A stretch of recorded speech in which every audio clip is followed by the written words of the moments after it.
Oke, Assalamualaikum warahmatullahi wabarakatuh. Waalaikumsalam Waalaikumsalam warahmatullahi wabarakatuh. Alhamdulillah kita ketemu lagi malam ini. Mudah-mudahan semuanya sehat ya. Amin. Assalamualaikum warahmatullahi wabarakatuh. Waalaikumsalam warahmatullahi wabarakatuh.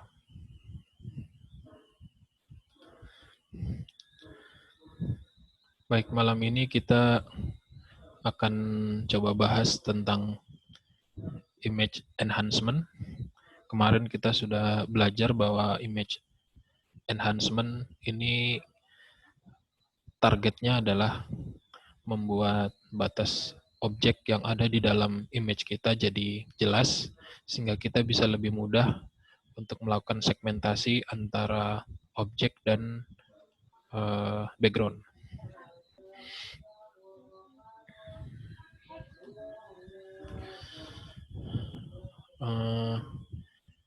Ya, seperti ini tujuannya meningkatkan kualitas citra. Kemudian enhancement bisa dilakukan pada domain spasial yang mengacu pada citra asli, dan manipulasi dilakukan berbasis pixel. Jadi kemarin kita sudah belajar bahwa representasi citra digital di komputer itu berupa matriks 2 dimensi, kemudian setiap elemen matriks merupakan intensitas cahaya di warna tertentu. Jadi kalau warnanya RGB, maka setiap elemen warna itu punya matriks 2 dimensi. Setiap elemen matriksnya merepresentasikan intensitas warna di elemen tersebut. Kemudian enhancement di domain frekuensi, image kita dikonversi dulu ke domain frekuensi. Di domain frekuensi kita lakukan filtering, kita lewatkan frekuensi tertentu, kita blok frekuensi yang lain. Frekuensi yang kita lewatkan atau kita izinkan ada dalam elemen atau ada dalam citra kita, kita kembalikan lagi ke domain spasial. Itu adalah hasil enhancement-nya. Kalau kualitas citra memang sangat subjektif dan itu sangat tergantung dari penggunanya, tapi untuk target pengolahan image di materi kuliah kita adalah membuat batas objek itu jelas dan mudah untuk disegmentasi nantinya. Kemudian ada beberapa pendekatan yang bisa kita lakukan pada enhancement citra digital berbasis atau berada pada domain spasial.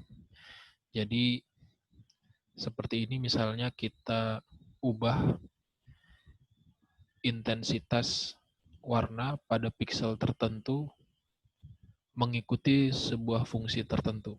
Ini ada fungsi seperti setengah fungsi normal ya. Kemudian intensitas warna di titik-titik ini, jadi sumbu X yang diberi simbol R ini adalah rentang nilai yang mungkin di citra asli. Jadi nilainya antara 0 sampai 255 untuk citra 8 bit. Nah, di pixel manapun, jika nilai R-nya 0, maka dia akan dikonversi sesuai fungsi ini. Jika nilainya 1, dikonversi sesuai fungsi ini, dan seterusnya. Kalau nilainya M, maka dia akan berubah nilainya ke sini. Seperti itu. Nah, ini modelnya seperti thresholding ya. Jadi kita akan mengubah nilai intensitas citra kita jadi biner. Assalamualaikum Pak Arya dan semuanya. Waalaikumsalam warahmatullahi wabarakatuh. Ya. Jadi kita hanya akan punya nilai intensitas di 0 dan 255. Di pertemuan pertama kita sempat singgung jenis gambar yang seperti ini. Di gambar itu hanya punya dua nilai, 0 dan 1. Biasanya ini dipakai untuk segmentasi. Nanti yang tantangannya adalah bagaimana membuat fungsi ini. Di titik mana dia akan dibuat 0, di titik mana dia akan jadi 1, yang di batas itu adalah batas antar objek.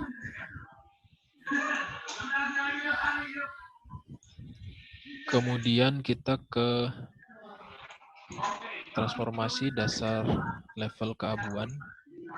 Kemarin kita sudah belajar bahwa warna RGB itu terdiri dari 3 elemen matriks, tapi setiap elemen matriks, apakah itu milik warna R, G, atau B, ketika disimpan secara independen, maksudnya matriks R kita simpan sendiri jadi sebuah gambar, maka kita akan melihat gambar grayscale juga yang berasal dari komponen matriks R atau merah.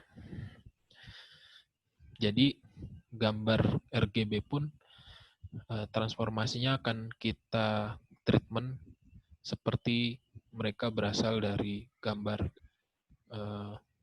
grayscale. Sama seperti fungsi yang tadi, ini adalah fungsi transformasi yang mengubah nilai intensitas citra awal menjadi nilai intensitas citra akhir atau target. Jadi citra awal nilai intensitasnya akan diubah mengikuti fungsi ini. Ini transformasi log. Fungsinya seperti ini. Ini ada konstanta, kemudian ada log dari 1 ditambah R, di mana R adalah nilai yang mungkin untuk intensitas warna di citra awal. Jadi antara 0 dan 1. Jadi kalau 0 berarti log 1, sementara C ini adalah multipliernya atau apa istilahnya ya. Kalau fungsi Y sama dengan X plus B, maka ini C sebagai A, atau jadi pada saat nilai X sama dengan 0, dia menunjukkan pengalinya berapa. Ini yang nanti menentukan dia ada di garis yang mana, nilai C ini. Sementara S ini adalah nilai intensitas warna di citra target, hasil transformasi. Jadi kita mengubahnya pixel per pixel. Secara sederhana kan, kalau kita pakai konsep programming, matriks itu kita looping 2 kali, setiap baris dari tiap kolom, lalu kita ketemu elemen matriksnya. Elemen matriks itu nilainya dimasukkan ke sini, dapat nilai baru, diisikan ke elemen matriks yang sebelumnya, sehingga dapatlah kita elemen matriks yang baru. Sesederhana itu. Meskipun nanti kita kalau menggunakan tools atau library, ya kita tinggal panggil aja fungsinya. Dia akan otomatis melakukan ini. Kemudian ada juga fungsi transformasi power law dengan gamma. Jadi fungsinya mirip, cuma kalau tadi ada yang menentukan tuh C dan R ya, kalau di log. Ada C dan R. Sementara di sini ada tambahan gamma. Nilai gamma ini nanti akan menentukan profil transformasinya seperti apa. Sama seperti fungsi tadi, kita masukkan nilai R yang awal ke fungsi ini, dapat nilai S, S ini akan mereplace nilai intensitas yang awal. Nah, biasanya ini dilakukan ketika kita perlu menampilkan sebuah citra digital pada perangkat display yang berbeda. Ini akan mengubah nilai intensitas terhadap respon tegangan di setiap perangkat display. Detailnya saya nggak begitu paham karena udah menyangkut hardware, tapi konsepnya seperti ini. Dia butuh fungsi transformasi seperti ini meskipun kita perlu ngatur nilai gamma dan konstanta C. Kemudian kita juga bisa melakukan transformasi dengan fungsi seperti ini. Ini mirip juga dengan threshold di sini ya. Jadi kita tentukan dulu range nilai R, itu akan kita ubah menjadi nilai baru. Kalau di sini ada 3 zona, 3 daerah. Daerah yang pertama sampai di titik ini sekitar 1/4, setengah, kira-kira antara setengah dan 1/4 lah. Itu ditransformasi dengan fungsi ini, linear, kemudian antara ini sampai di sini juga diubah dengan fungsi linear yang berbeda, sisanya juga dengan fungsi ini. Tapi treatment seperti ini sangat spesifik ya, kita tidak bisa melakukan ini secara general. Kita harus lihat satu persatu gambarnya, lalu kita tentukan, oh kita harus buat nilai intensitas yang ada di sini tuh naiknya lambat gitu. Tapi di daerah sini naiknya cepat. Jadi kita buat daerah sini tuh lebih terang dari sebelumnya. Sementara yang di sini kita lambatkan lagi. Jadi daerah ini sebenarnya yang ingin kita lihat. Ingin kita perjelas. Mungkin sebelumnya daerah ini cenderung gelap ya. Ini umumnya terjadi pada kondisi seperti ini, pencahayaan rendah atau rentang sensor perangkat untuk mengambil gambar rendah, tidak banyak maksudnya seperti di pertemuan pertama terkait dengan masalah sampling, atau juga pembukaan lensa, karena ini berpengaruh pada pencahayaan.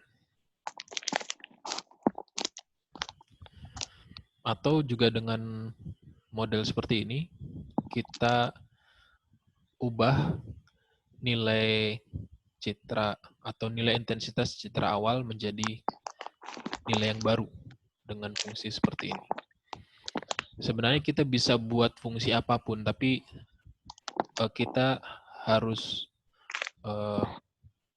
melihat atau menentukan fungsi transformasinya berdasarkan gambarnya. Nah, jadi di sini disebutkan bahwa si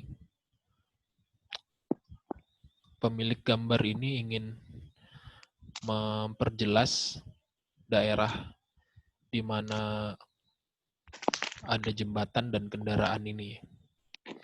Sementara daerah yang lain mau ditekan. Jadi nggak kelihatan. Mungkin yang lebih tepat ini ya. Jadi ini gambarnya ada di sini. Jadi daerah-daerah tertentu saja yang nilainya diperbesar, yang lain ditekan.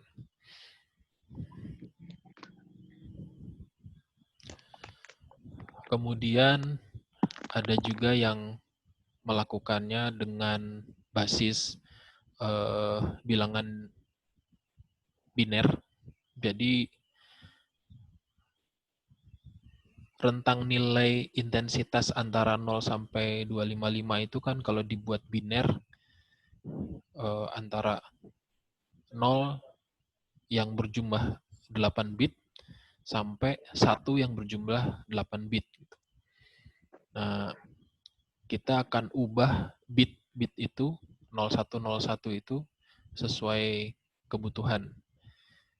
Kalau kita ingin transformasi nilai intensitas sebuah elemen matriks, sebuah pixel, secara signifikan, maka yang kita ubah bitnya adalah yang most signifikan, yang posisinya ada di paling kiri. Semakin ke kiri, semakin signifikan. Kalau mau kita ubah atau mau kita transformasikan nilai intensitasnya, kita ubah nilai bit yang ada di sisi kiri. Tapi kalau mau yang kita ubah itu tidak signifikan, naik atau perubahannya mungkin 10 gitu ya, nah kita gantinya di sisi yang sebelah kiri. Kalau tadi kan nilai desimalnya antara 0 sampai 255 langsung kita masukkan ke fungsi. Oh, kalau nilai intensitasnya antara 0 sampai A, ya katakanlah ini 150. Nilai intensitas dari citra asli yang sebelumnya antara 0 sampai 150 kita ubah jadi katakanlah 30 lah gitu. Kemudian dari 150 sampai 200, misalnya 200 itu kita ubah jadi 200 misalnya, dia langsung loncat dengan nilai yang sama. Setelah itu kita ganti lagi jadi 30. Kita nggak usah mengubah nilai intensitas itu ke dalam bentuk biner. Kalau di sini setiap nilai intensitas diubah ke dalam bentuk biner, lalu kita ubah bit per bit.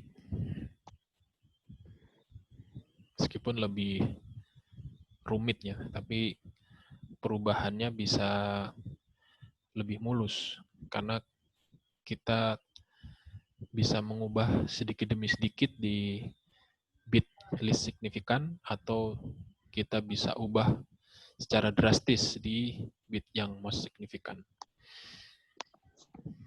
Secara prinsip kita bisa lakukan itu bit per bit. Jadi sepanjang kita bisa mengakses elemen matriks dari sebuah gambar, maka nilainya bisa kita ubah. Nah, mengubahnya itu yang perlu fungsi transformasi. Ini contoh saja dari sebuah aplikasi yang dibangun di MATLAB. Dan dari aplikasi ini kita bisa mengubah nilai intensitas di setiap pixel yang kita inginkan. Tidak berdasarkan fungsi tertentu ya, jadi kita langsung masuk ke elemen matriks tertentu atau ke pixel tertentu, lalu kita ubah nilai intensitasnya di situ. Karena secara prinsip hanya itu. Sampai di sini ada pertanyaan? Belum, Pak. Belum, Pak. Oke, kita sementara lanjut dulu ke pemrosesan histogram. Kemarin kita sudah sempat singgung juga histogram itu sebenarnya hanya tabulasi jumlah pixel dengan intensitas tertentu. Intensitas 0, jumlah pixelnya berapa, intensitas 1, jumlah pixelnya berapa, dan seterusnya. Tapi ternyata histogram tersebut bisa menjadi ciri dari sebuah citra, sehingga di metode ekstraksi fitur di pertemuan selanjutnya nanti akan kita temui bahwa histogram bisa juga dipakai untuk mencirikan sebuah image, khususnya objek tertentu. Kemudian ini adalah salah satu pendekatan untuk membuat kontras citra jadi lebih baik. Jadi kemarin sudah sempat saya singgung di diktat, image yang punya kontras baik itu ternyata intensitas piksel-pikselnya itu tersebar merata. Jadi tidak ngumpul di rentang intensitas tertentu saja, tapi dia merata sejak intensitas 0 sampai 255. Ada piksel-piksel yang bernilai di rentang tersebut. Jadi nggak ngumpul di satu rentang nilai saja. Ini adalah salah satu cara untuk membuat sebaran nilai intensitas tadi merata. Pertama kita definisikan dulu parameter yang berpengaruh. Yang pertama tingkat keabuannya. L ini adalah 2 pangkat K yang kemarin ya. Jadi kalau 2 pangkat 8, 2 L-1 itu 2 pangkat K. Sehingga 2 pangkat 8 itu 255. Jadi rentang nilai yang mungkin 0 sampai 255. Kemudian ada fungsi diskrit yang kita buat fungsinya sebagai jumlah dari piksel. Jadi ini adalah fungsi yang memetakan untuk nilai intensitas tertentu jumlah pikselnya berapa.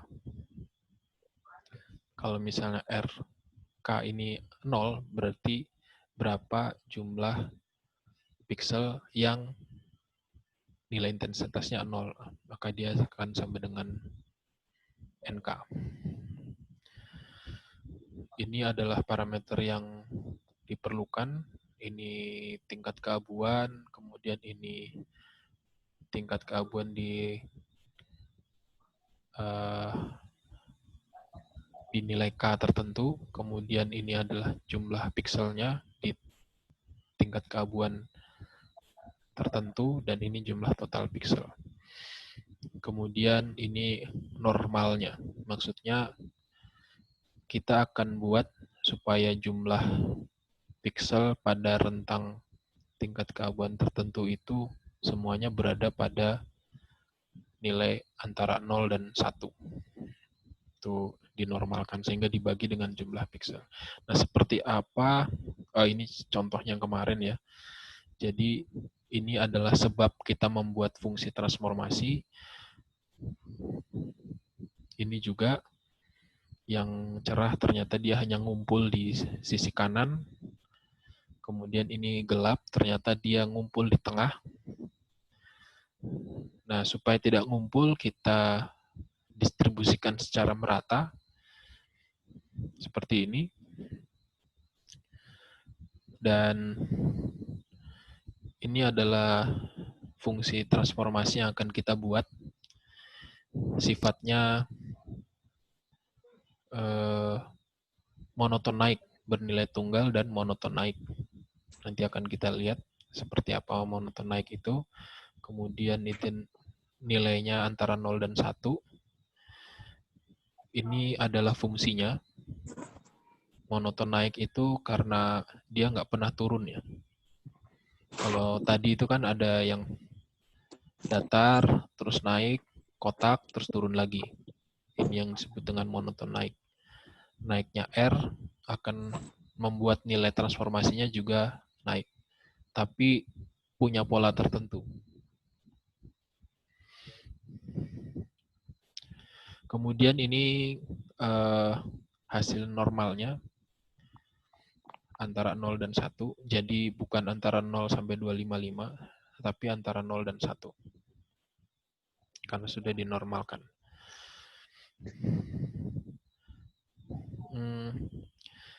Ini adalah fungsi perantara sehingga kita bisa mendapatkan fungsi transformasi seperti tadi. Ini adalah elemen-elemen penyusunnya. Jadi untuk membuat fungsi transformasi kita perlu melewati tahapan ini. Intinya kita akan melakukan penyetaraan histogram. sehingga membuat histogramnya tidak ngumpul di rentang nilai tertentu saja. Untuk lebih jelasnya, mungkin saya akan masuk ke sini. Jadi, ini adalah sebuah tabel yang menggambarkan nilai intensitas di nilai K sama dengan 3 ya. Jadi, hanya ada 8 kemungkinan nilai antara 0 sampai 7. Kemudian ini adalah jumlahnya, jumlah pixel. Jadi gambar itu terdiri dari 4096 pixel. 790 pixel diantaranya punya nilai intensitas 0. 1023 punya nilai intensitas 1, dan seterusnya. Sampai totalnya 4096. Ini nilai intensitasnya dinormalkan, sehingga tidak dari 0 sampai 7, tapi jadi 0 sampai 1. Kemudian kolom berikutnya adalah probabilitas.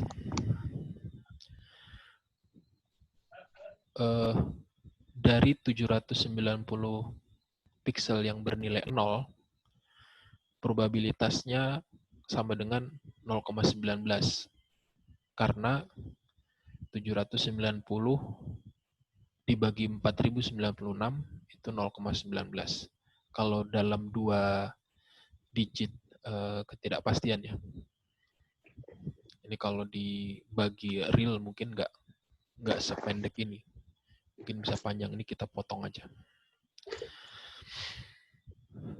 Kemudian ini masing-masing probabilitasnya 790 terhadap total pixel, 1023 terhadap total pixel, 850 terhadap total pixel, dan seterusnya. Ini adalah nilai probabilitasnya. Kolom berikutnya ini adalah probabilitas yang kumulatif. Jadi bisa kita lihat di baris pertama probabilitas kumulatifnya sama, tapi di baris kedua probabilitasnya adalah akumulasi dari 2 probabilitas yang pertama. Di baris ketiga, probabilitas kumulatifnya adalah jumlah dari 3 probabilitas pertama, dan seterusnya. Sampai totalnya jadi 1 atau 100%.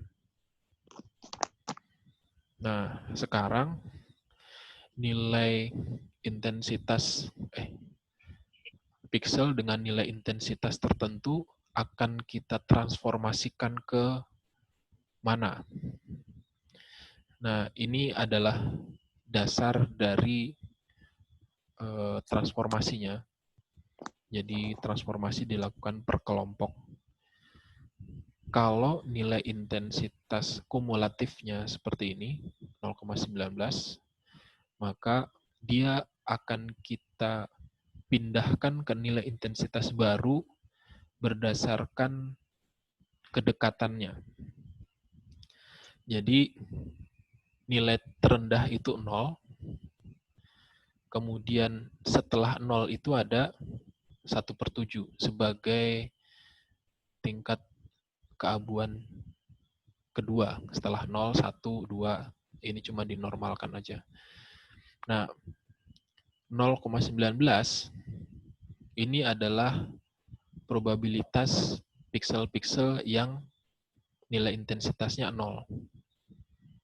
Nilai probabilitas pixel dengan intensitas 0 itu lebih dekat ke nilai intensitas 0 atau nilai intensitas 1/7.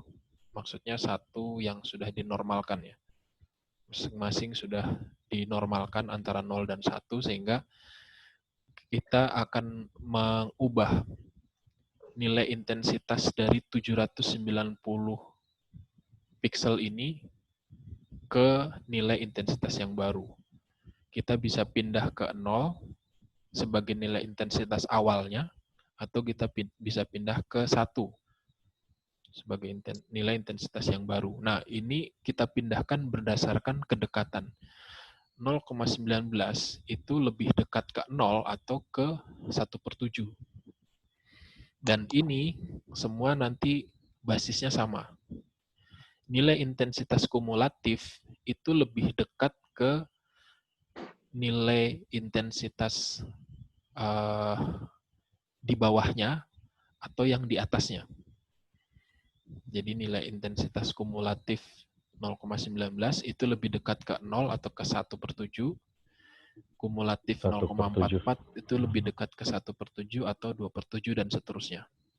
Kalau dia lebih dekat ke 1/7, maka semua piksel yang nilai intensitas awalnya 0, kita ganti menjadi 1.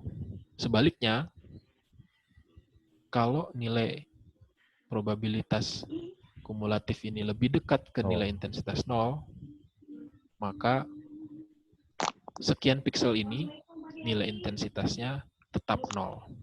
Seperti itu. Ini mengikuti fungsi transformasi yang ini. Nah, mungkin kalau dia agak landai dulu di bawahnya, baru dia curam ke atas, baru landai lagi, mungkin kita akan gunakan pendekatan yang berbeda. Jadi dia basisnya adalah lebih dekat ke yang bawah. Jadi ini adalah cara mentransformasi, meratakan distribusi nilai intensitas mengikuti fungsi transformasi ini. Nanti ini bisa dicoba. Maksudnya hasil ini kan saya nyatakan dalam bentuk pertanyaannya, dia akan ke kiri atau ke kanan. Maksudnya kalau nanti dia jadi 1/7, maka nilai intensitas 790 piksel ini akan jadi 1. Yang sebelumnya 0 jadi 1. Begitu juga dengan yang ini.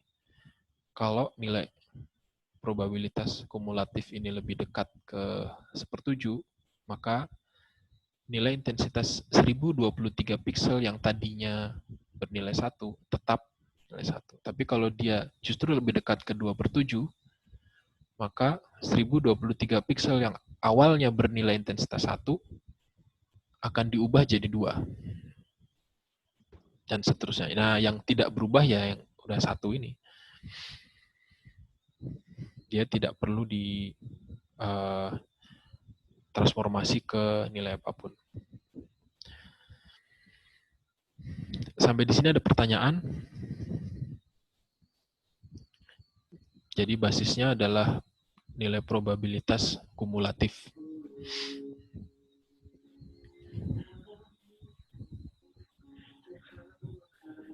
Ini belum ada yang nunggu Katanya, ya. Pak. Ya, silakan. Itu kalau yang ini, Pak, yang kolom yang ketiga yang SKD pangkat 3 itu. Ya. Kalau yang ini kan yang 0,19 dari 790 dibagi 4096.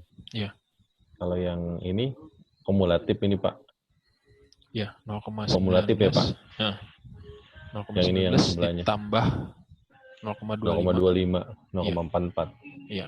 Nah, kalau yang tadi Bapak bilang mendekati ini, kalau tadi saya coba hitung 0,19, 0,44 itu pasti lebih mendekati ke 1/7, 2/7 gitu, Pak.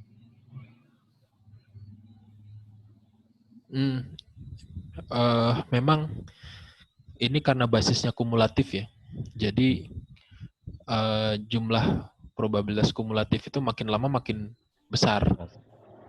Sehingga dia emang cenderungnya ke atas.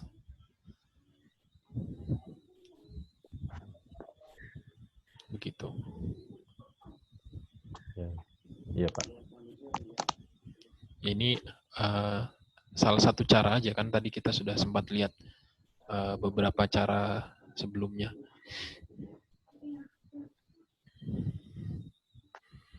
Ada lagi pertanyaan? Sebelumnya mohon maaf, ini bukan pangkat 3 ya. Ini kayak footnote atau apa gitulah. Jadi saya kasih tanda 1, keterangannya adalah ini. Tingkat keabuan yang sudah dinormalisasi. Oh gitu. Yang keterangan 2 berarti yang ini. Dan seterusnya.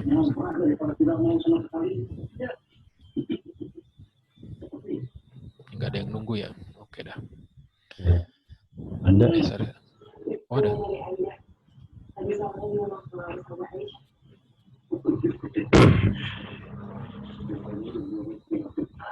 Belum ada kayaknya.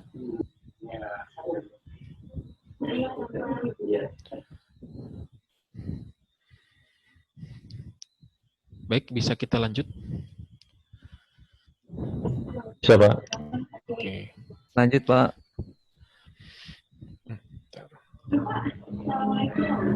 Assalamualaikum. Kita ke pemrosesan neighborhood atau ketetanggaan. Jadi kalau tadi kita mengubah nilai intensitas itu pixel per pixel tanpa melihat tetangga pikselnya. Nah, sekarang kita berusaha untuk mengubah nilai intensitas sebuah pixel berdasarkan nilai intensitas tetangga-tetangganya. Nah, sampai batas mana tetangga yang kita definisikan itu sebenarnya kita sendiri yang menentukan. Jadi di sini disebut dengan mask. Nah, mask Assalamualaikum, itu Pak. Maaf baru ganggu. Baru masuk. Ya, nggak apa-apa. Ada. Waalaikumsalam. Jadi kita sendiri yang menentukan nilai N ini. N itu biasanya ganjil supaya bisa mengcover satu pixel di mana nilai intensitasnya akan kita ubah. Jadi bisa 3x3, bisa 5x5. Nah, nilai 3x3, 5x5 itu menunjukkan batas tetangga yang mau kita pertimbangkan. Jadi sejauh apa tetangga yang akan mempengaruhi nilai baru dari sebuah pixel. Ini contohnya. Jadi kita buat mask atau topeng dengan ukuran N kali N. Kemudian mask itu akan digunakan untuk mengubah nilai intensitas pixel tepat di tengahnya. Itu sebabnya nilai N kali N itu ganjil. Supaya kita bisa tepat meletakkan nilai N atau nilai atau pixel yang akan kita ubah nilainya itu di tengah-tengah mask. Mungkin akan ada yang bertanya, gimana kalau kita sedang akan mengubah pixel yang posisinya di pinggir? Nah, itu nanti tetap aja kita buat masking yang mengcover tetangga-tetangga dari pixel yang di pinggir tadi, tapi tetangga yang di luar yang nggak ada itu kita buat semacam tetangga imajiner lah. Nilai intensitas tetangga imajiner tadi bisa kita isi dengan 0 atau bisa kita isi dengan nilai yang sama dengan tetangga yang ada di pinggir-pinggirnya. Jadi seperti kita melakukan interpolasi kemarin. Gambar akan kita zoom. Gambar kecil kita paksa untuk tampil di tempat yang besar. Ada pixel yang sebelumnya nggak ada, harus kita adakan. Tapi kita belum tahu nilai intensitas pixel yang baru datang itu. Nah, itu bisa kita lakukan interpolasi, kita bisa tebak aja berapa gitu. Intinya seperti itu. Kemudian ini ada formula untuk melakukan operasi ketetanggaan tadi. Ada yang disebut filtering, ada yang disebut konvolusi, yang punya formula seperti ini. Ini matriks M, matriks yang kotak-kotak hitam ini. itu simbolnya M. Kemudian P ini adalah matriks citra yang tepat di bawah matriks M. Jadi ini contohnya matriks M itu berukuran 5 kali 3. Kalau matriks M atau mask ini ada di sini, maka matriks P yang ini itu adalah matriks dengan elemen-elemen yang bersesuaian dengan matriks mask ini. Jadi dia kayak ditutupin gitu. Ini ada matriks mask N kali N atau N kali M gitu. Nah, pas posisinya dia di sini, di bawah kan ada elemen matriks yang bersesuaian dengan posisi-posisi matriks M. Nah, itu adalah matriks P. Kita punya formula seperti ini. Jadi, ini adalah acuannya.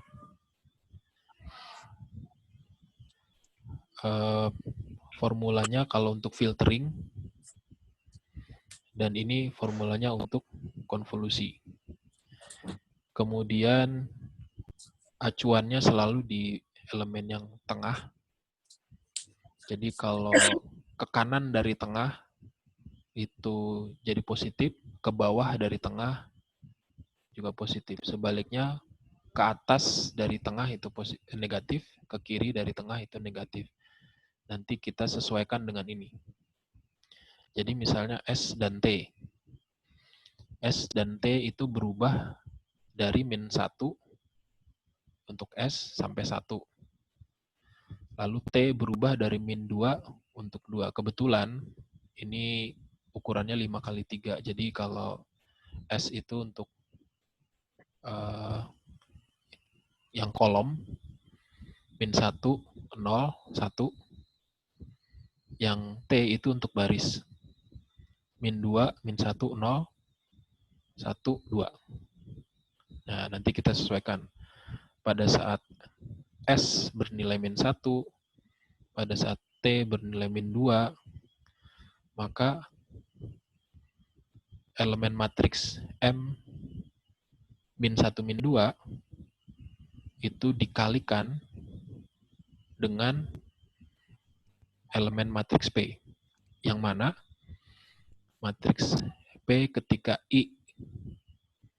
I-nya itu ditambah S, J ditambah T.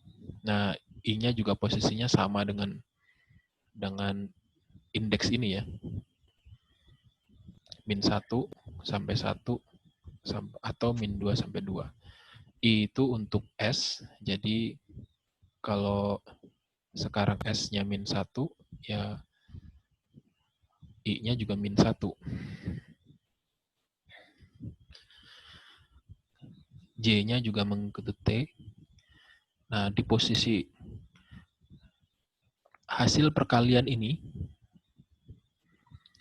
secara akumulasi ya, jadi ini sudah muter dari -1 sampai 1, ini udah muter dari -2 sampai 2, ini setiap putaran dikali, terus dijumlah dengan putaran-putaran berikutnya, hasilnya dipakai untuk ganti ini, nilai tengah ini.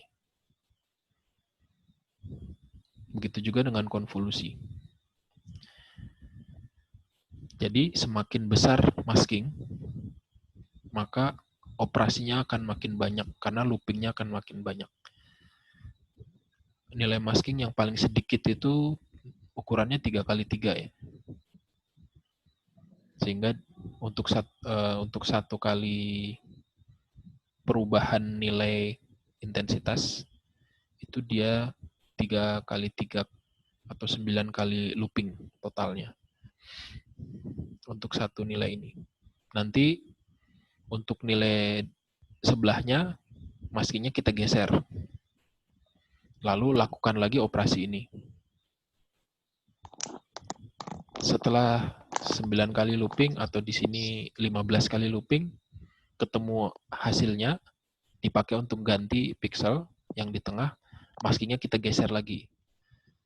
Yang intinya adalah nilai tengah dari pixel di bawah masking itu yang akan kita ganti nilainya. Itu berlaku untuk filtering dan konvolusi. Hanya saja tata letaknya berubah ya. Jadi elemen mana yang dikalikan dengan elemen mana itu berubah. Nah, seperti ini. Ini maskingnya, kemudian ini citranya. Nah, operasi perkalian M dikali P tadi, itu akan looping sebanyak 5 kali 3, hasilnya dijumlah, hasil itu nanti akan dipakai untuk mengganti nilai pixel di bawahnya.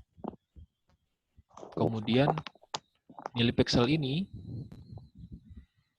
itu diubah dengan cara masking ini kita geser ke kanan satu pixel, yang membuat nilai pixel ini jadi di tengah. Lalu kita jalankan operasi perkalian tadi, sebanyak looping elemen masking. Untuk kasus ini 5 kali 3, jadi 15 kali looping. Hasil akumulasinya kita pakai untuk ganti ini. Sampai semua pixel di input image berubah.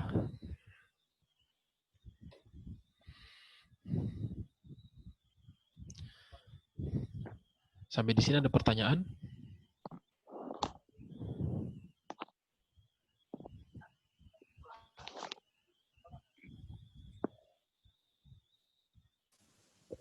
Pak, untuk cara proses perhitungannya itu kita menggunakan coret-coretan rumus dulu atau seperti yang kemarin yang hari Senin Bapak praktekkan kayak misalkan cuma nambahin angkanya atau ngurangin atau? Kalau di tools ada fungsinya ya, kita tinggal panggil. Tapi di sini kita belajar kalau kita manggil fungsi itu sebenarnya apa yang dilakukan di balik itu. Di balik pemanggilan fungsi itu apa yang dilakukan. Hanya itu aja sih.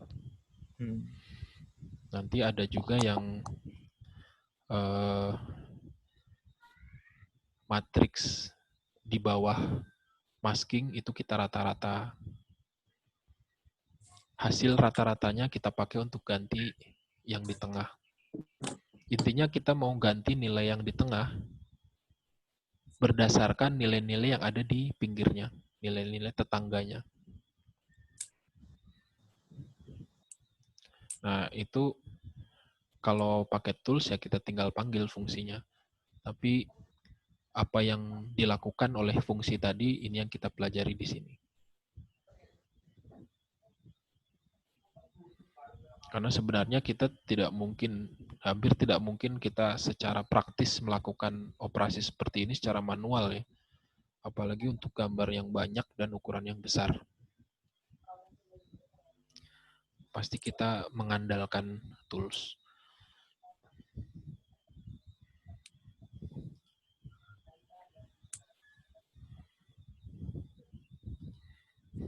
Ada pertanyaan lagi? Atau masih belum jelas? Silakan. Toolsnya apa aja tuh Pak?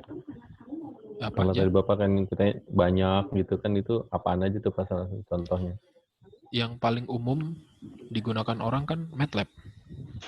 Oke. Jadi MATLAB itu semacam apa ya? De facto-nya lah. Faktanya orang banyak yang rely ke MATLAB karena memang udah established cukup lama. Sehingga orang lebih banyak kenal MATLAB. Kalau Python itu kan awalnya bukan untuk pengolahan citra. Lalu selanjutnya orang buat library basisnya Python untuk melakukan pekerjaan yang sama yang dilakukan oleh MATLAB. Dengan iming-iming, tidak perlu lisensi misalnya gitu.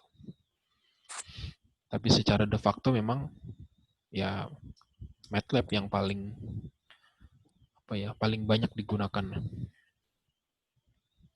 Itu salah satunya. Ada lagi pertanyaan?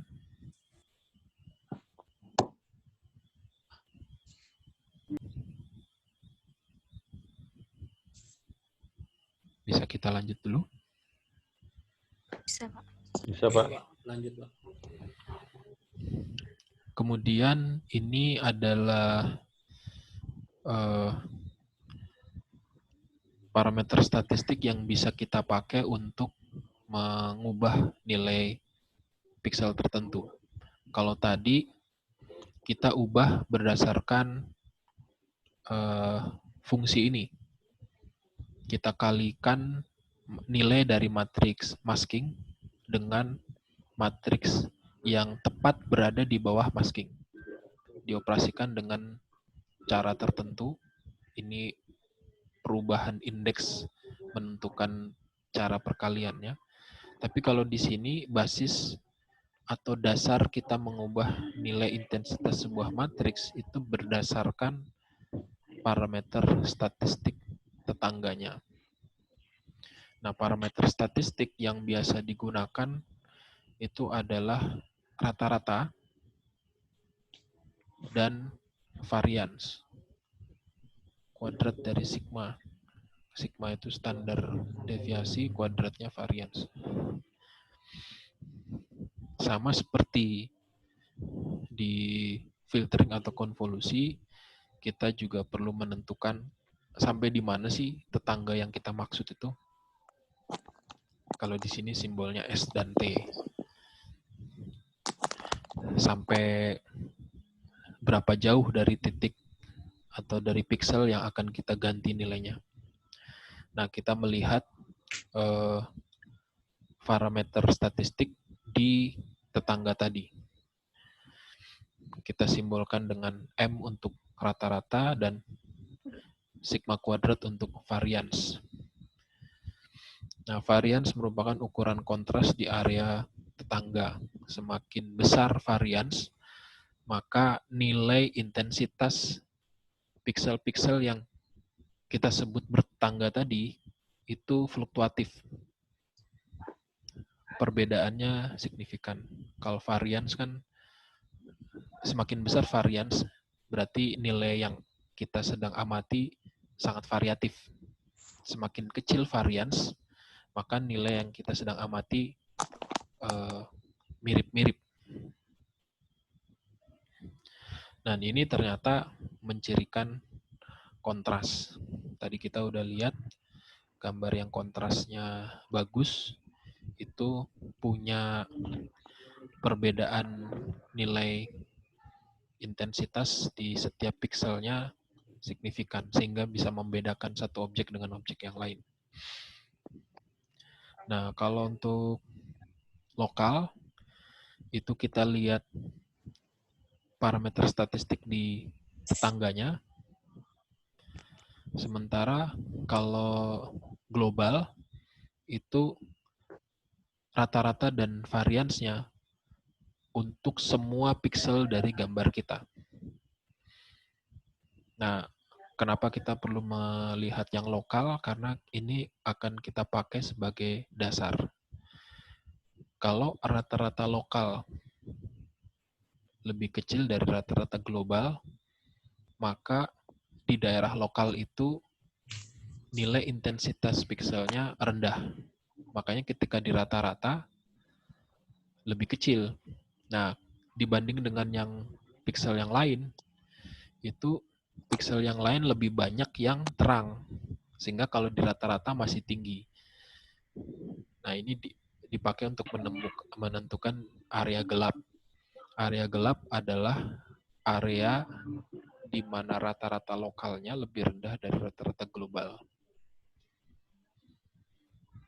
Kemudian, ini rata-rata lokal itu adalah tingkat keabuan dalam tetangganya. Kemudian, untuk memperbaiki area dengan kontras rendah, itu kita lihat standar deviasinya. kalau standar deviasi lokal lebih rendah daripada global, maka kontras di daerah lokal ini rendah. Bisa jadi memang daerah ini adalah daerah yang sama untuk sebuah objek. Kalau objeknya sama, kemungkinan nilai intensitasnya mirip-mirip, sehingga standar deviasinya rendah. Tapi kalau global, bisa saja dalam satu gambar itu terdapat beberapa objek. Ada yang warnanya gelap, ada yang warnanya terang, sehingga kalau di rata-rata masih tinggi nilainya. Hindari perbaikan di area kontras atau area yang punya rata-rata tinggi. Karena itu nanti akan jadi nggak jelas lagi antara batas-batas objek tadi. Jadi kalau kita udah tahu, oh di daerah itu ternyata lebih tinggi dari globalnya, maka nggak usah kita perbaiki. Tapi kalau lebih rendah dari globalnya, baru kita perbaiki. Kita perbaiki dengan cara apa? Nah, kita bisa gunakan pendekatan ini. Kalau ini kan bisa kita ubah tanpa melihat rata-rata lokal dan rata-rata global. Pokoknya si masking ini kita jalankan, kita trace di sepanjang pixel dari citra. Mau dia rata-rata lokalnya lebih besar atau lebih kecil dari global, operasi konvolusi atau filtering ini tetap dilakukan. Tapi kalau kita gunakan pertimbangan parameter statistik, bisa jadi di satu titik itu tidak perlu dilakukan perubahan. Karena pixel yang sedang di cover oleh masking ini, itu ternyata rata-rata lokalnya lebih tinggi dari rata-rata global. Sehingga operasi ini tidak dijalankan. Jadi ini adalah pertimbangan yang bisa kita gunakan untuk menentukan kita mau ubah nilai intensitas lokal atau enggak. Kita mau ubah nilai pixel di sini enggak gitu. Ini pertimbangannya. Jadi kita lihat atau kita bandingkan intensitas lokal dan intensitas global. Lokal itu wujudnya adalah masking ini. Kalau nilai intensitas matriks yang sedang ditutup oleh masking ternyata lebih tinggi standar deviasinya dibanding yang secara keseluruhan gambar, maka kita tidak perlu mengubah nilai pixel ini. Kira-kira seperti itu. Nah, sampai di sini ada pertanyaan. Intinya perubahan nilai intensitas sebuah pixel itu dilakukan dengan melihat tetangganya. Kalau di filtering atau konvolusi, nilainya kita ganti dengan hasil operasi filtering atau konvolusi. Sementara pertimbangan untuk mengganti atau tidak mengganti nilai intensitas sebuah pixel bisa kita tentukan berdasarkan parameter statistik, rata-rata dan standar deviasi. Sebenarnya standar deviasi juga mencirikan rata-rata ya, karena ini ada nilai rata-rata di sini. Nilai dikurangi rata-ratanya dikuadratkan dikali probabilitas. Itu jadi ini variance. Kalau kuadrat itu variance. Baik, sampai di sini ada pertanyaan?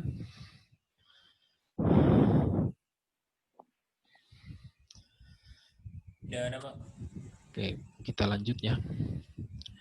Kemudian enhancement dengan operasi aritmatik dan logik. Ini contohnya. Jadi kita gunakan masking juga seperti yang tadi. Maskingnya kita buat seukuran dengan ukuran objek yang akan kita ambil. Jadi kita buat masking yang ukurannya mengcover objek yang akan kita ambil. Lalu kita buat nilainya sedemikian rupa sehingga kalau matriks ini kita operasikan secara logik, yang tersisa hanya ini. Ini dua gambar ya. Dua gambar ini kalau elemen pixel per pixelnya kita operasikan secara logik, dalam hal ini n, maka kita akan dapatkan ini. Ini sebenarnya mewakili putih ya. Kalau mata saya melihat ini agak abu-abu. Mungkin karena dia dikelilingi oleh gambar hitam total di sekelilingnya. Nah, hitam itu secara real direpresentasikan dengan angka 0. Putih direpresentasikan dengan angka 1 kalau biner.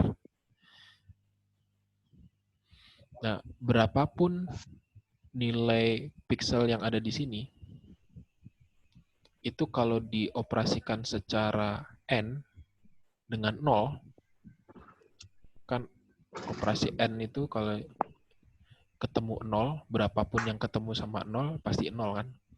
Makanya di sini jadi 0. Pas masuk ke sini, yang bersesuaian, ini kan pixel per pixelnya kita operasikan secara n. Nah, ketika masuk ke sini, berapapun nilai pixel yang ada di sini, itu akan dioperasikan secara n dengan 1. Maka hasilnya akan mengikuti siapa yang ketemu. Kalau ketemunya 1 ya 1, kalau ketemunya 0 ya 0. Meskipun ini enggak 01 ya.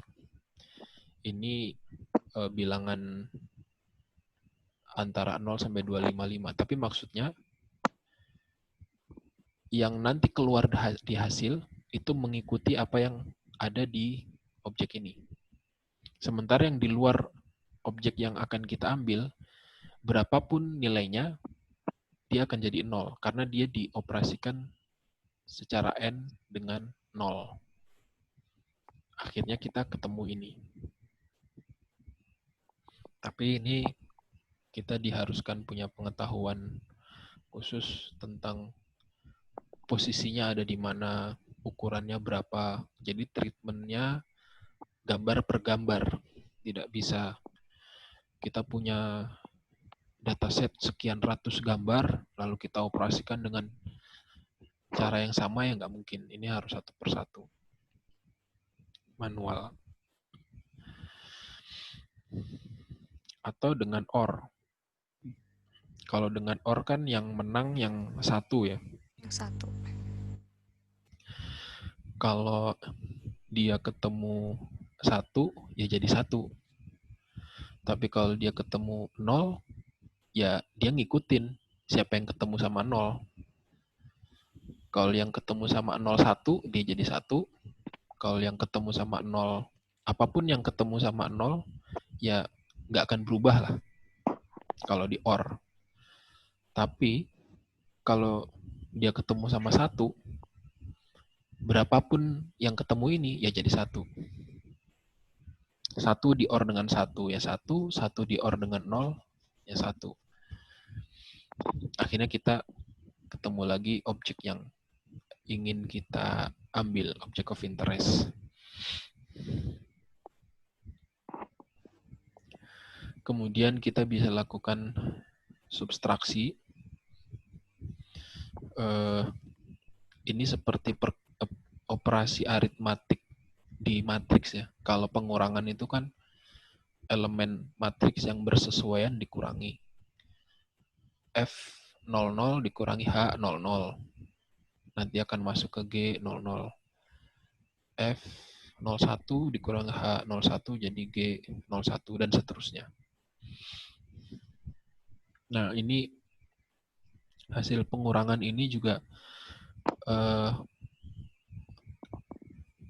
mensyaratkan kita punya pengetahuan tentang apa yang mau diambil informasinya. Ini kan seperti filtering aja. Kita mau menghilangkan informasi tertentu untuk mendapatkan informasi yang lain. Kita mengurangi komponen ini untuk dapat komponen ini. Dari yang aslinya F, kita hilangkan nilai tertentu untuk dapat G. Jadi kita tidak bisa asal sembarang mengurangi satu image dengan image yang lain. Karena ya nggak jadi apa-apa. Tidak bisa diinterpretasi lah. Kemudian ini noise. Citra yang ada noise-nya itu biasanya punya atau diperoleh dari hasil perkalian fungsi noise dikalikan dengan konstanta tertentu. Jadi misalnya kita punya fungsi noise G dengan dengan konstanta tertentu akan mengubah citra asli kita menjadi citra yang ada noise-nya.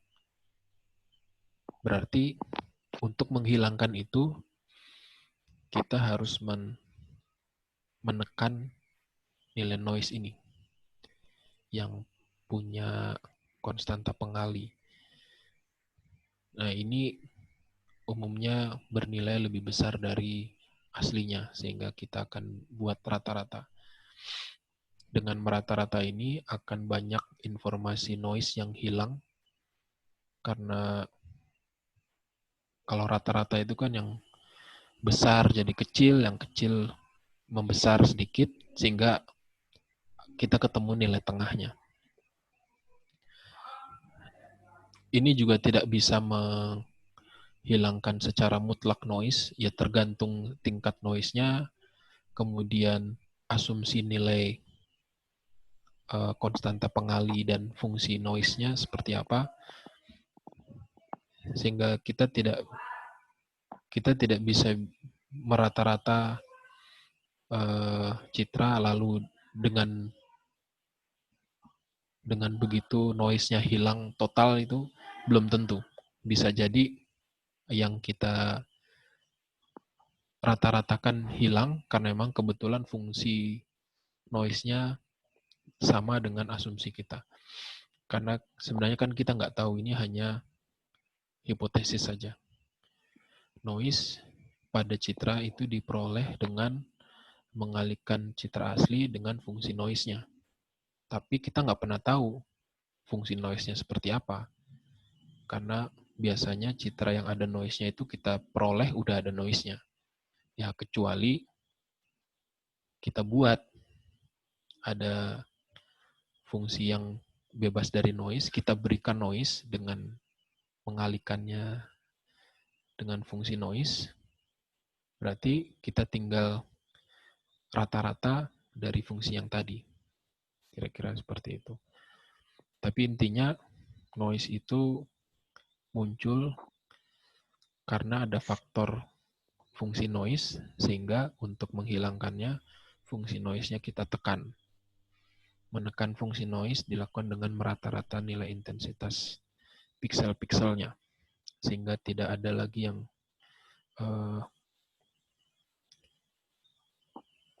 nilai intensitasnya berbeda secara signifikan.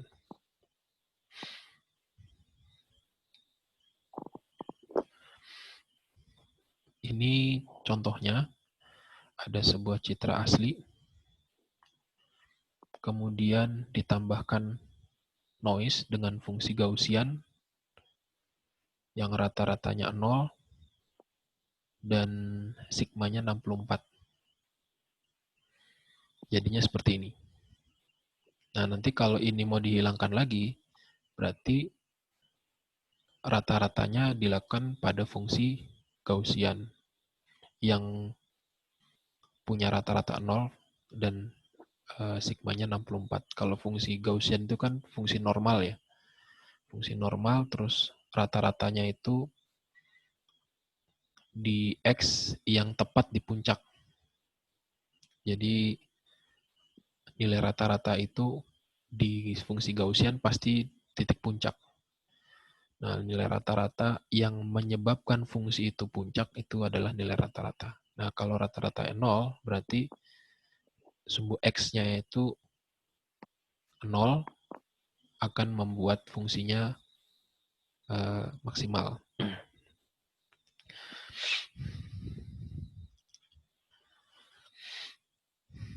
Kemudian ini kalau di rata-rata dengan K yang berbeda, K sama dengan 8, K sama dengan 16.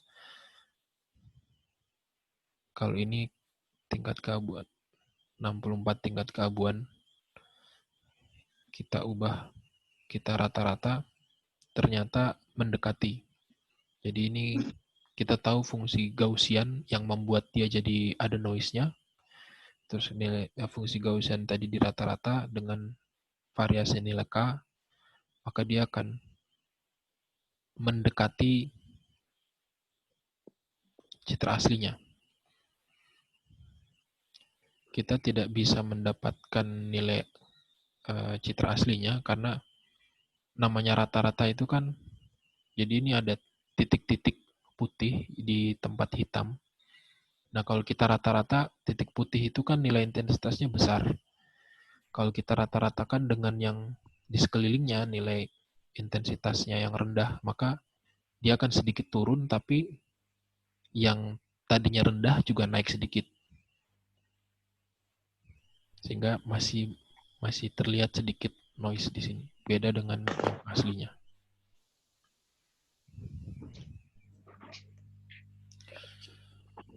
Ini dengan K yang berbeda.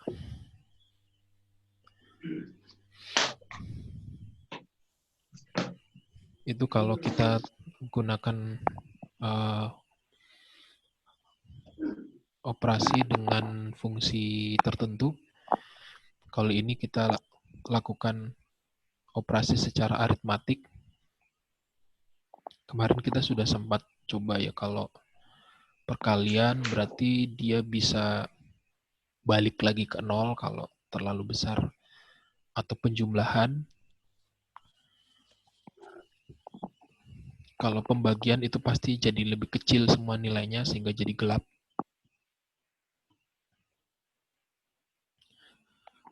Kalau kombinasi berarti kita bagi, lalu hasil baginya kita kalikan.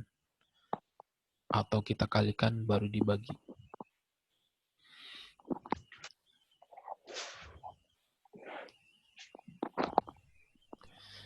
Sampai sini ada pertanyaan? Jadi enhancement kita lakukan supaya kita bisa mendapatkan gambar yang lebih baik untuk diolah. Kriteria baiknya adalah jelas batas antar objek. Yang kita lakukan, yang sudah kita pelajari tadi, pixel per pixelnya kita ubah nilainya dengan atau tanpa mempertimbangkan kondisi sekitar. Nah, kalau yang pertama tadi, kita langsung ubah pixel per pixel dengan fungsi tertentu. Kita tidak peduli dengan kondisi tetangganya, tapi begitu masuk ke konvolusi atau filtering tadi, kita lihat nilai pengganti ditentukan dengan nilai intensitas tetangga-tetangganya. Bahkan bisa jadi kita tidak perlu melakukan perubahan nilai intensitas atau tidak perlu melakukan transformasi ketika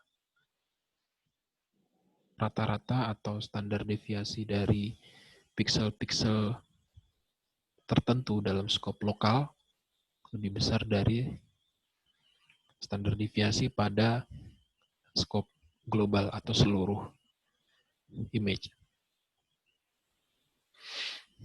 Jadi seperti itu. Kira-kira ada pertanyaan?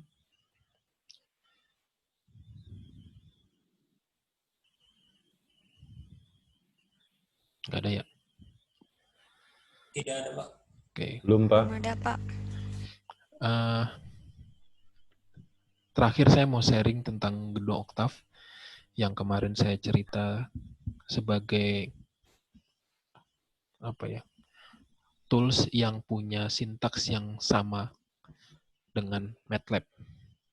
Jadi di contoh ini saya sampaikan sebuah script yang berekstensi M, biasanya ini adalah script MATLAB, dan perbedaan antara Octave dan MATLAB hanya di 4 baris pertama atau yang baris keempat khususnya. Karena Octave ini juga mirip dengan MATLAB, dia tidak hanya digunakan untuk mengolah image. Nah, kalau kita akan mengolah image, maka kita load atau import dulu library-nya. Sama seperti kita kemarin menggunakan Python. Nah, perintah imread ini sama dengan perintah MATLAB. Kalau imread juga sama seperti Python kemarin ya. Tapi kalau yang sedikit image itu pakai imsave. Sementara MATLAB pakai imwrite. Setting is starting service. Kalau kita pakai OpenCV, kalau nggak salah itu juga perintahnya imwrite untuk menyimpan. Nah, ini bisa dicoba juga yang mungkin pernah punya pengalaman pakai MATLAB, bisa gunakan sintaks ini. Nah, kalau kemarin kan kita dekomposisi elemen RGB dari gambar babon. Nah, sekarang kita pakai contoh si Thomas ini. Sama seperti yang kemarin kita coba. Kalau merah, di komponen warna merahnya dia jadi putih. Ini di bagian besi merah ini, dia jadi putih. Kalau green, ini di bagian rumput, itu akan jadi putih.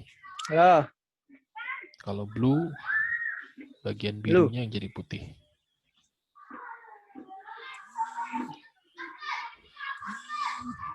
Nah, ini terakhir untuk membuat histogram. Waalaikumsalam warahmatullahi.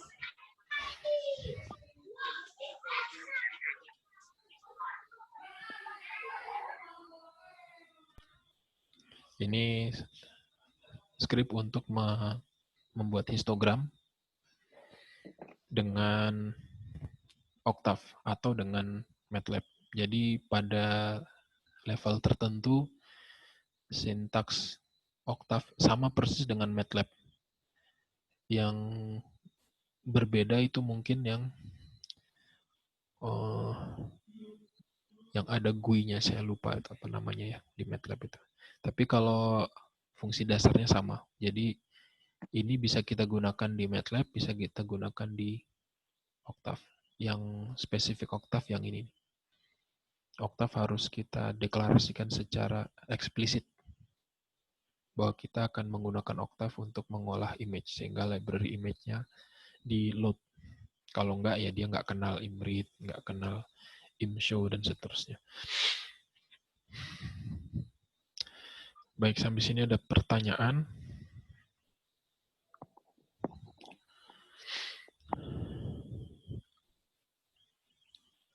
Jelas ya? Atau malah bingung? Masih agak bingung. Bingungnya di mana?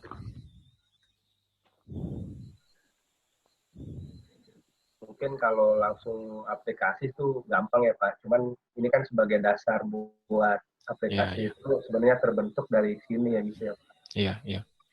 Jadi prosesnya ya Pak. Jadi intinya sih enhancement dari image ini kita targetkan supaya image itu jadi lebih baik. Dasarnya apa? Dasarnya adalah jelas batas objek. Lalu kita bisa melakukan enhancement per pixel, ini khusus untuk yang domain spasial ya, per pixel. Kita ganti nilainya dengan harapan batas antar objek itu jadi jelas. Kita tidak bisa secara general bilang, oh ini pendekatan yang paling bagus, nggak ada. Karena setiap kasus akan punya solusi sendiri. Tapi kita belajar opsi solusi yang bisa kita gunakan ketika kita berhadapan dengan kasus tertentu. Kalau kasus ini nggak bisa selesai dengan opsi yang pertama, kita coba opsi yang kedua. Mungkin kita tidak bisa langsung ubah atau kita tidak bisa langsung transformasi pixel per pixel itu tanpa melihat tetangganya. Jadi kalau kasus daun bertumpuk, misalnya bertumpuk di jalanan, di kumpulan daun-daun itu akan sulit membedakan. Kalau kumpulan daun dengan jalan, mungkin kita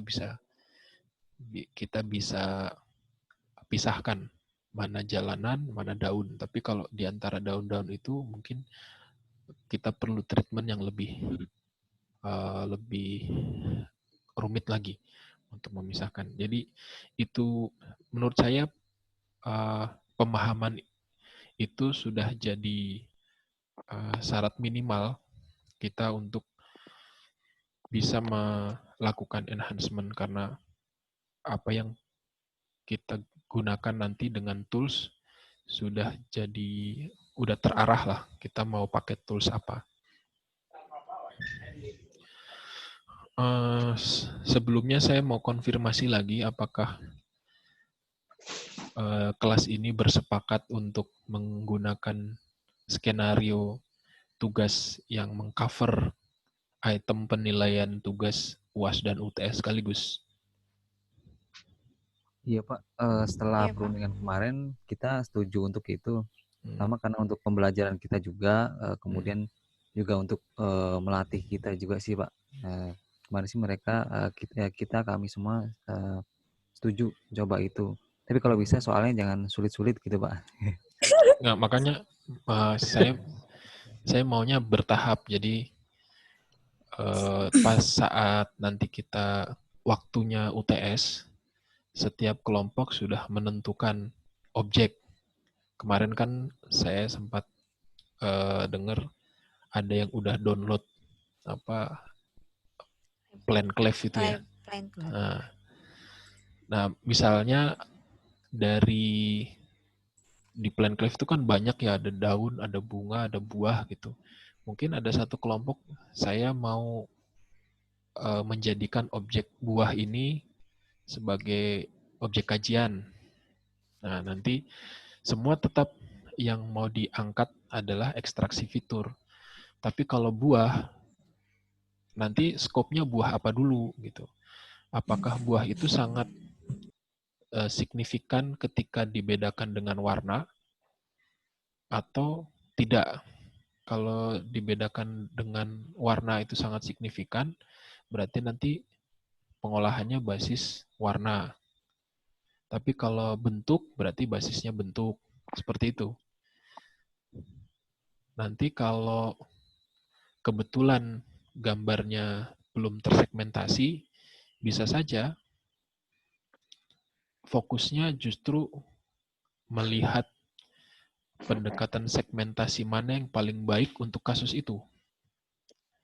Jadi kemarin saya udah sempat sampaikan juga apa yang pernah saya dan teman-teman lakukan untuk mengolah gambar bunga itu.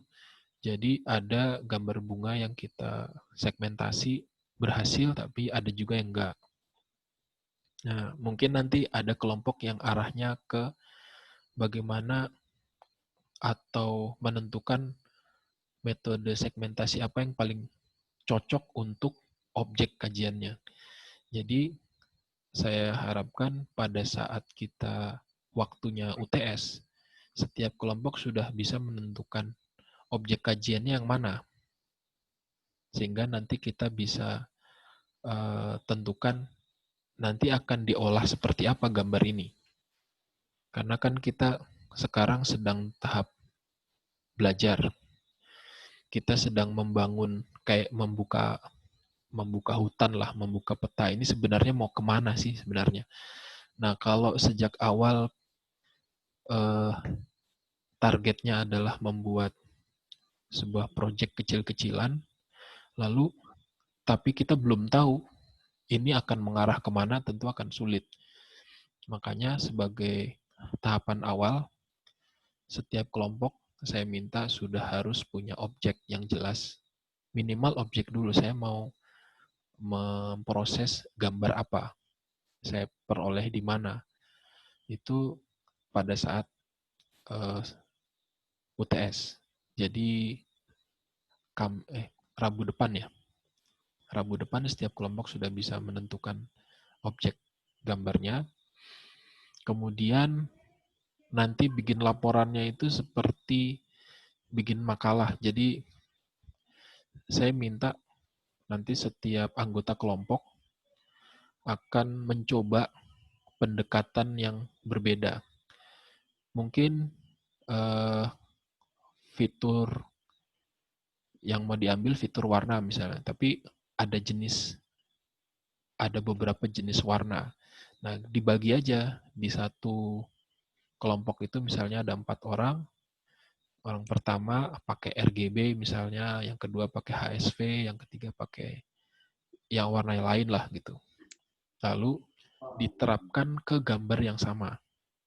Kalau gambarnya ada 100 misalnya, ya masing-masing itu melakukan ekstraksi fitur warna ke gambar yang sama. Lalu hasilnya seperti apa.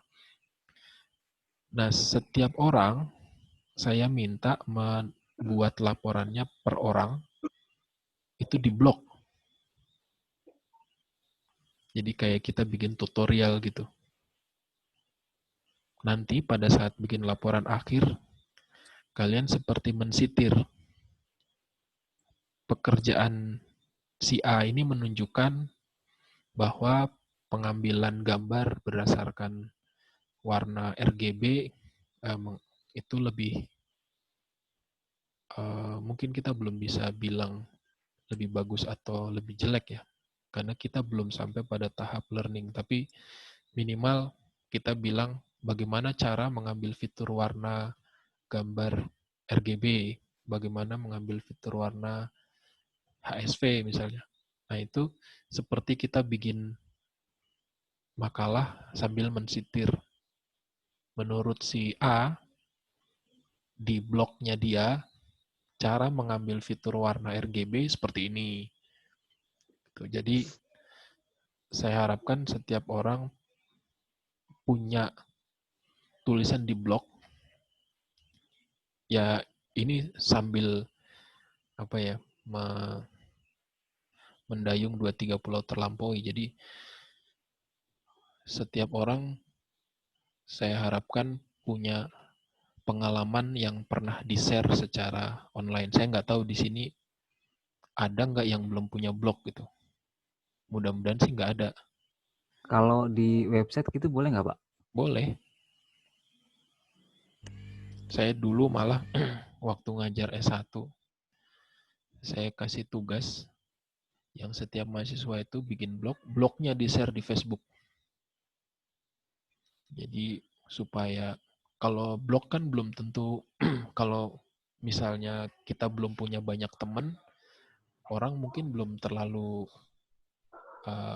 care dengan blog kita, sehingga kalau nggak pas kata kuncinya mungkin orang nggak akan ketemu itu. Tapi kalau dengan Facebook kan teman kita udah banyak ya, atau Instagram atau apapun lah gitu. Nah, itu saya pernah ngasih tugas kayak gitu. Tujuannya supaya banyak orang akan baca. Ini akan membiasakan kita berhati-hati pada saat kita nulis sesuatu online. Kalau nggak ada dasar yang kuat, kita nggak bisa nggak bisa mengeluarkan pernyataan tertentu lah. Jadi statement kita harus benar-benar berdasarkan data, nggak bisa ngasal gitu. Kalau ngasal nanti akan banyak orang yang komentar gitu. Nah, saya pikir komunitas ilmiah juga seperti itu. komentarnya justru untuk memperbaiki. Ini sebenarnya bukan seperti ini, tapi seperti itu misalnya. Akhirnya muncul diskusi. Kalau ilmiah kan seperti itu, bukan masalah politik atau sosial ya. Kita fokusnya ke ilmiah aja. Nah, harapannya bisa seperti itu, atau bisa jadi ada adik kelas kalian, mungkin juga yang masih S1, kebetulan sedang berhadapan dengan masalah yang sama, dia bisa tahu bagaimana solusi menyelesaikan masalah dia secara teknis, secara praktis itu seperti apa. Nah, ini kan bisa jadi ya perbuatan baik lah, membantu orang lain kan. Jadi nanti skenarionya seperti itu, di waktu UTS pekan depan setiap kelompok harus sudah punya objek gambar. Kami mau mengolah gambar apa, kira-kira nanti fitur yang mau diambil apa, atau yang mau diolah seperti apa. Nah, kita diskusikan. Kalau milih ujian tulis ya, soal akan saya kirim ke WA. Nanti masing-masing kerjakan. Tapi kalau skenario seperti ini, pekan depan, Rabu depan, kita akan diskusi lagi. Masing-masing kelompok akan menyampaikan objek gambarnya masing-masing. Nanti akan kita diskusikan kira-kira hasil akhirnya nanti seperti apa. Baru Maaf Pak, kalau Rabu depan itu online atau bagaimana Pak? Ya online. Atau terserah sih kalau mau offline juga. Nggak apa-apa Pak, cuman kalau Rabu depan itu bentrok dengan yang mata kuliah yang hari Rabu Pak. Kebetulan juga beliau mau start itu jam 7 malam, jam 19. Oh. Jadi kuliah kami itu hari Senin sama Rabu Pak sebetulnya. Ya berarti sampai hari ini nggak salah kan? Enggak Pak. Kalau hari ini nggak Pak, mulai startnya baru minggu depan. Oh gitu. Nanti pekan-pekan berikutnya seperti apa jadwalnya? Kemungkinan sih beliau mintanya setiap hari Rabu sih Pak, karena sesuai dengan jadwalnya hari Rabu. Lalu kita akan geser kemana? Mungkin kalau hari Kamis gimana? Kita ngikut kayak Pak. Soalnya selain hari Rabu aja sih Pak mungkin kalau bisa. Soalnya yang kelas Rabu itu saya set Selasa Kamis. Atau kalian Jumat ya? Jumat. Bisa aja sih Pak Jumat. Jadi Senin Jumat gitu ya? Iya. Insya Allah bisa Pak kalau hari Jumat sih. Maaf Pak, sebelumnya Pak. Ya. Untuk kuliah kita ini kan Senin ya Pak ya, kalau jadwalnya gitu ya. Terus yang kuliah yang satunya lagi kan hari Rabu. Nah, kalau nanti Bapak ini 2 kali itu boleh tahu Pak, istilahnya schedule-nya kita itu sampai berapa kali itu, sampai pertemuan yang sampai ke berapa gitu maksudnya Pak, jadinya nanti. Jadi kita bisa ini kan istilahnya udah kedua nih, sampai ke berapa gitu Pak maksudnya. Kalau sampai ke berapanya sih sama ya, jadi 3 pertemuan pertama, kemudian UTS. Kemudian 3 pertemuan berikutnya, kemudian UAS. Udah, jadi totalnya 8. Gitu. Berarti kita ini hitungannya udah kedua gitu ya Pak? Iya. Berarti kalau gitu 1 bulan berarti ya? Iya. Senin kita bisa, Senin kan emang jadwalnya Bapak ya Pak? Berarti kan bisa ini, nanti yang untuk kalau emang Rabu ya geser ke hari apa kira-kira teman-teman yang baiknya yang hari apa? Tapi kalau misalnya untuk pekan depan UTS itu kan saya cuma pengen pada saat itu setiap kelompok udah punya objek gambar. Gitu ya, Pak? Objek gambaran. Iya. Saya mau mengolah gambar ini. Bagaimana mengolahnya nanti kita bahas gitu ya. Nah, kalau misalnya hari Senin itu setiap kelompok sudah punya, habis kita diskusi, ya kita langsung bahas itu. Jadi setelah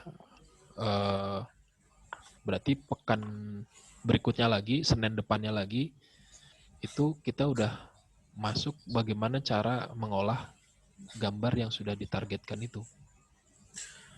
Oh iya Pak, untuk objeknya sendiri itu kita berarti nggak cuma berfokus satu objek kan, jadi bisa berbandingan banyak objek ya berarti. Seandainya daun gitu kan ada banyak gambar-gambar daun, nah itu Betul.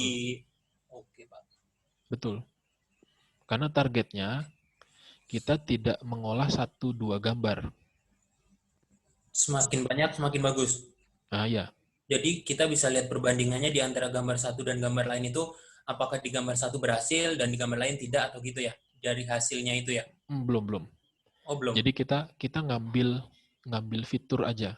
Kalaupun nanti mau dilihat mungkin ini itu biasanya yang lebih mudah untuk acuannya adalah segmentasi. Nah, sebentar, saya pernah bikin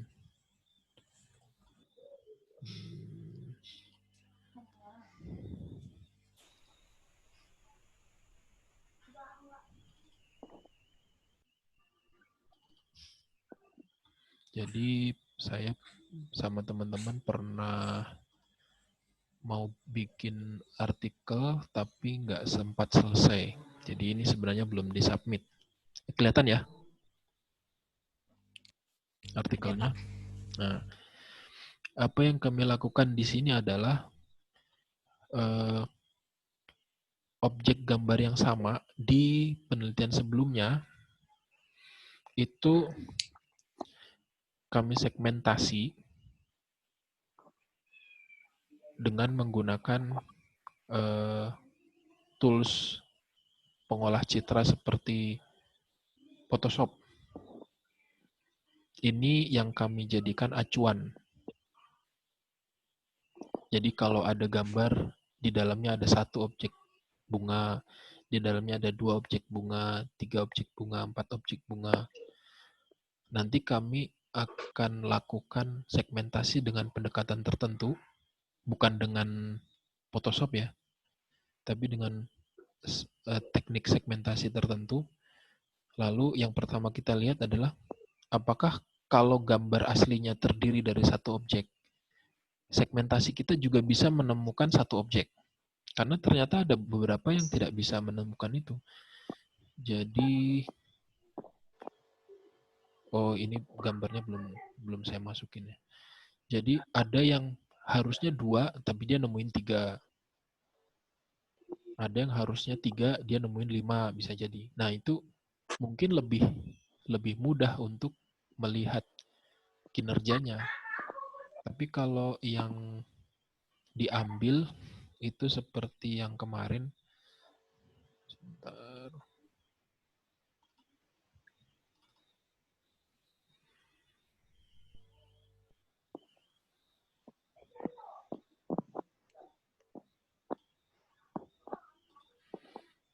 Kalau yang diambil seperti ini, itu kan angka semua ya. Jadi, di setiap gambar, kita ambil komponen merah, hijau, biru. Komponen merah, kita ambil nilai minimum, maksimum, rata-rata, standar deviasi. Gambar hijau, begitu juga. Gambar biru, begitu juga. Itu kan semuanya angka. Nah, kita nggak bisa melihat sebelum kita lakukan tahapan pengenalan seperti dengan menggunakan SVM. Karena itu bukan coverage areanya si image processing. Jadi nanti kalau yang ditetapkan dia akan ngambil fitur seperti ini, maka ya fitur aja yang disampaikan. Kita tidak bisa melakukan komparasi, tidak bisa menilai kinerja seperti apa, karena baru di situ tahapannya. Tapi kalau yang nantinya akan melakukan pendekatan segmentasi seperti di yang tadi ini, seperti yang di sini, nah ini baru bisa. Karena kita bisa lihat perbandingannya. Kalau gambar kita terdiri dari 1 objek, metode segmentasi kita bisa nggak menemukan 1 objek? Atau jangan-jangan dia malah nemuin 2 objek? Begitu. Nah, ini contoh pada saat saya sama teman-teman bikin ini, saya juga bikin blog di bentar.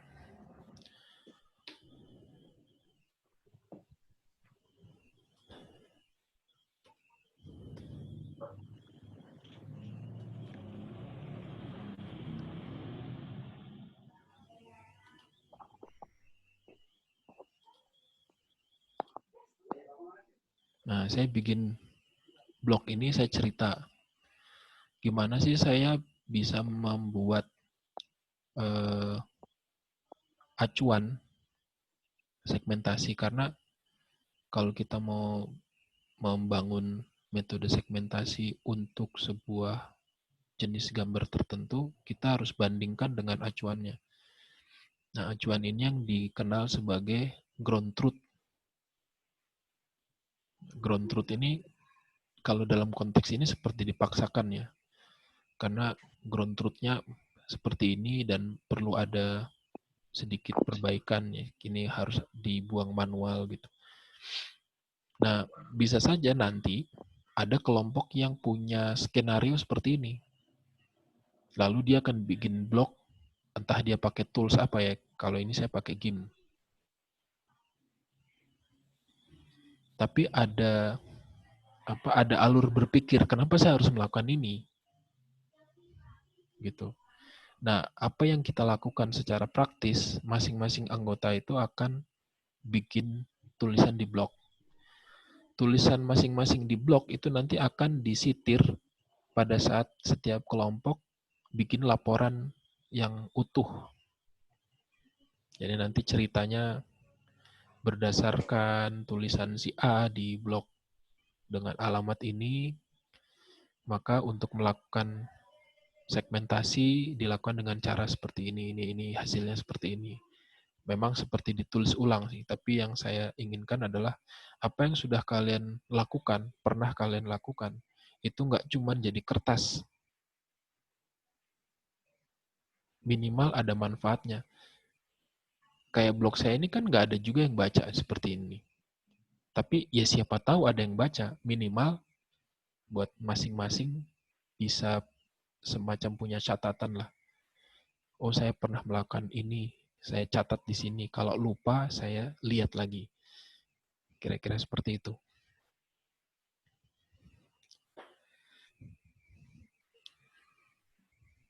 Bisa dipahami ya? Berarti untuk tugasnya ini, berarti kalau seandainya masing-masing kelompok, berarti kalau seandainya emang fokus segmentasi, ya segmentasi aja. Terus untuk seandainya fokus yang lain gitu ya, Pak? Kalau misalnya kayak ngambil fitur warna itu kan, kita ngambil dari jenis warna yang berbeda kan? Iya, betul. Nah, itu masing-masing aja bikin cerita, bikin blog tentang bagaimana mengambil fitur warna RGB atau HSV pada gambar ini gitu. Ya terserah masing-masing mau pakai MATLAB, mau pakai Python. Nanti hasil itu dikompilasi secara kelompok. Tapi saya nggak pengen apa yang pernah kalian lakukan tuh hanya jadi kertas gitu. Kalau ya kebetulan ini kan ngerjainnya online ya, jadi kirim file aja ke saya. Tapi kan ya sama aja kalau itu dicetak dan dikasih ke saya. Itu sih targetnya. Jadi saya pengen kalian punya tempat menyimpan apa yang pernah dilakukan. Supaya nanti kalau ketemu masalah yang sama, kita bisa recall lagi, bisa ingat lagi. Minimal itu, syukur-syukur ada yang mendapatkan manfaat dari tulisan ini. Gitu. Jadi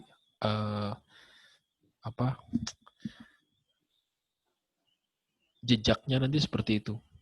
Senin depan setelah kita masuk ke materi ketiga, setiap kelompok akan melaporkan mereka akan mengambil objek gambar apa, lalu nanti kita akan diskusikan kira-kira nanti outputnya sampai di mana. Kan sebenarnya hanya ada 2 pekerjaan ya secara secara umum. Kita ngambil fitur atau lakukan segmentasi. Di segmentasi itu kan ada beberapa metode juga nanti akan kita pelajari. Begitu juga dengan pengambilan fitur. Mengambil fitur apa aja bisa beberapa cara kan gitu. Nanti masing-masing anggota kelompok akan ngambil salah satu lalu dikompilasi jadi laporan kelompok. Nah, pada saat di presentasi ya masing-masing anggota bisa melaporkan saya melakukan kegiatan ini, hasilnya seperti ini. Lalu temannya yang lain melaporkan apa yang dilakukan juga gitu. Jangan sampai nanti ada anggota kelompok yang cuma tugasnya Assalamualaikum dan Waalaikumsalam. Saya pernah sering ketemu yang kayak gitu. Kasihan juga sih udah sampai di laporan ternyata ada satu orang yang melaporkan semua pekerjaan, yang lain ya salam aja pembuka dan penutup gitu. Gitu ya. Baik Pak, yang penting intinya berarti dari masing-masing kelompok itu seandainya fitur warna berarti ada beberapa fitur warna masing-masing orang beda-beda gitu ya Pak? Iya, betul. Kalau fitur bentuk ya nanti masing-masing orang kan ngambil fitur bentuk yang mana, pakai pendekatan apa. Mungkin juga dengan bahasa yang berbeda silakan. Karena kan kita bukan kelas programming gitu. Jadi bebas aja.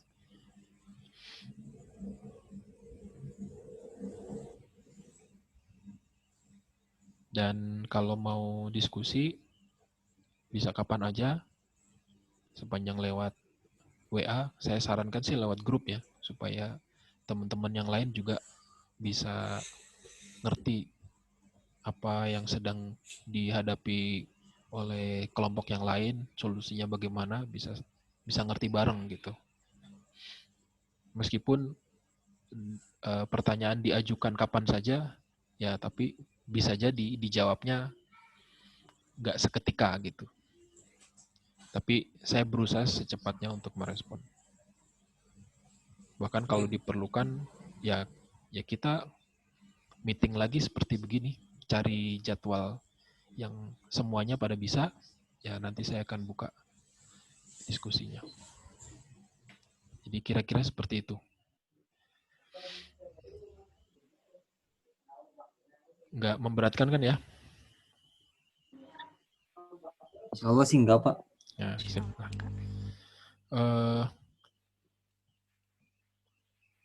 Kalau pengalaman programming di kelas ini, minimal udah pernah kan ya? Pernah sih Pak. Ya udah nggak apa-apa lah. Belum Pak. Sama sekali? Sebagian udah, sebagian belum sih Pak. Sama sekali belum? Saya dari industri belum Pak. Oh.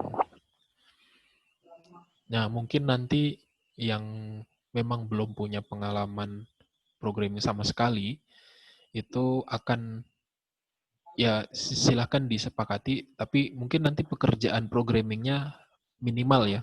Ya silakan disepakati aja bagaimana cara baginya. Nanti mungkin dia lebih banyak ke yang aspek teoritisnya gitu. Karena memang saya harapkan ada pengalaman, istilah yang sering saya dengar tuh hands-on experience. Jadi emang pengalaman real melakukan sesuatu gitu. Nah, yang paling gampang menemukan pengalaman real itu ya programming. Jadi kalau yang belum pernah sama sekali punya pengalaman programming, nanti assignment tugas kelompoknya lebih banyak ke yang non-programming. Jadi yang programming mungkin yang lebih mudah lah. Seperti itu. Jadi jangan terlalu jadi beban. Oke? Baik Pak. Ya, Pak. Baik, Pak. Sampai di sini masih ada pertanyaan? Saya sih sudah cukup, Pak. Oke. Kalau sudah cukup, mungkin kita selesaikan dulu di sini. Kita ketemu lagi nanti Senin pekan depan ya. Ya, Baik, Pak. Pak. Ya, Pak. Sekalian diskusi objek gambarnya. Ya, Pak. Baik, saya... Pak. Ya. Tanya lagi terakhir, Pak. Kalau Boleh. untuk objek gambarnya bebas dari kelompok yang nentuin ya, Pak? Bebas. Oh iya, oke, Pak. Bebas. Nanti kita diskusikan ini sebaiknya dijadikan target luaran apa. Bisa jadi nanti ada gambar yang sama dipakai untuk dua kelompok yang berbeda. Bisa jadi ya. Karena apa yang mau dikejar beda.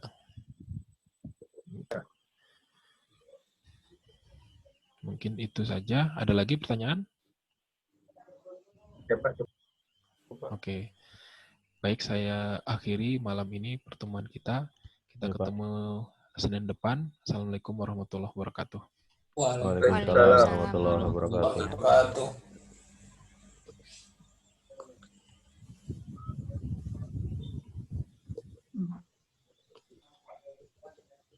Assalamualaikum.